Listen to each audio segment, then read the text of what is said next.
So you're making a lot of squeaks and squawks on your clarinet or saxophone. Now there are a couple things that we are going to go over. Number one is your embouchure, and breaking that down. For the first bit, maybe you're biting or clamping down too hard on your mouthpiece in your reed. So something like this. Notice how I'm not getting any sound at all. Nothing's coming out. There's even air seeping out of the corners of my mouth because I can't get any air through. That's because I'm clamping down too much. Remember, for clarinet, you want to be a little bit more open, kind of like this. And then for saxophone, you want to be open like the letter O or like a donut. So having your teeth covered with your bottom lip and then just gently putting your top teeth on,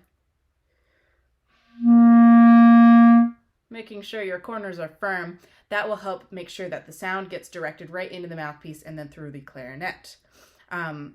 Going back to those corners, they should be equal firmness. So make sure you don't have one side firm and then air spewing out another side, or having any air spew out of the corners at all. You want to make sure that they're nice and firm and pulled back. So for clarinet, you're pulling your corners back.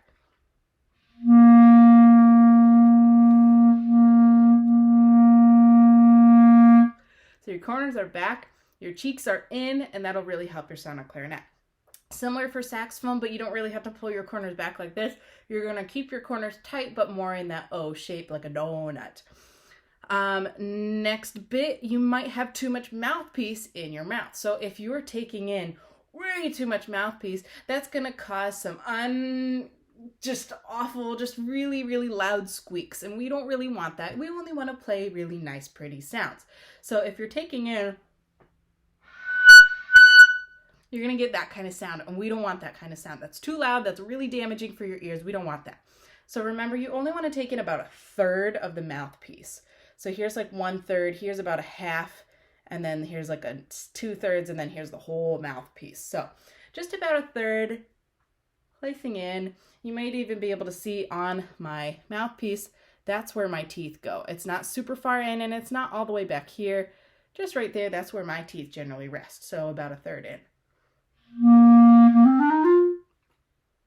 And if you get that pinched, squeaky kind of sound, you might be getting too little mouthpiece. So if you're going less than a third, then you will be pinching that reed right to the very tip of the mouthpiece, and then that will either cause no sound to go through the instrument at all, or some really like pinched squeak kind of sound.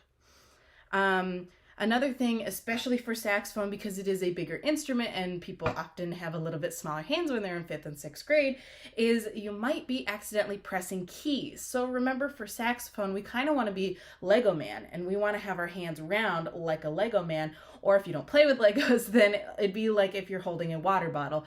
That way your hand is nice and round, and you could press the keys without pressing any of those side keys. So take a look here. We've got all these wonderful palm keys, which we will get to eventually, but for now, we want to avoid pressing them. So if you have your hand round, then you won't hit any of those side keys. For clarinet, it is still a possibility to hit any of the side keys, especially like these guys right here. So just keeping your hands away, not leaning up, and just keeping them nice and straight like this. Trying to avoid pressing other keys that can open a pad up or open a vent, and then the air gets out and then squeaks or weird sounds come out. And so just keeping your hands kind of away from the other keys that you don't want to be pressing, that's a really good tip. Your angle of your clarinet. So if your clarinet is straight out like this, you're not playing it right. You should have your clarinet down, something like this, not necessarily all the way out. So out here is more like an oboe. You want it to be down closer to your body, but not too close to where it's into you. So it should be away from your body, but not too close and not too far. And inconsistent airstream. So something that we will work on a lot in our band lessons and in full group is taking in nice, really big breaths through our mouth and then having a steady airflow through the instrument.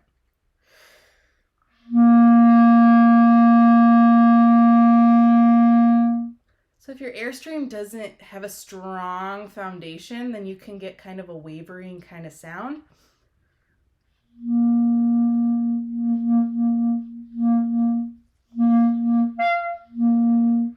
stuff like that. If we don't have a good support with our air, then we won't have a good sound. So having a nice strong airstream, that'll really help you.